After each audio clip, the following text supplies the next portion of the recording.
Dès que les containers sont arrivés, on avait tout prévu et le jour même, on démarrait. Donc on a soudé les containers entre eux. Okay. Et puis on a même démarré aussi la création des ouvertures. On a commencé à disquer le jour même.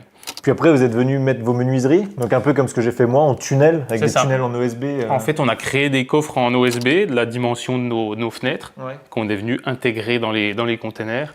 Et puis on est venu les faire tenir de part et d'autre du container pour pouvoir fixer la fenêtre facilement.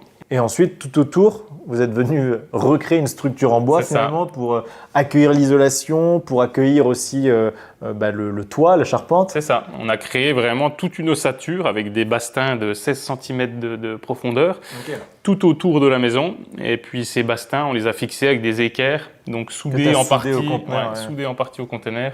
Et certaines ont été vissées par sécurité avec des vis et des rondelles PDM pour assurer l'étanchéité quand même des trous. Ok.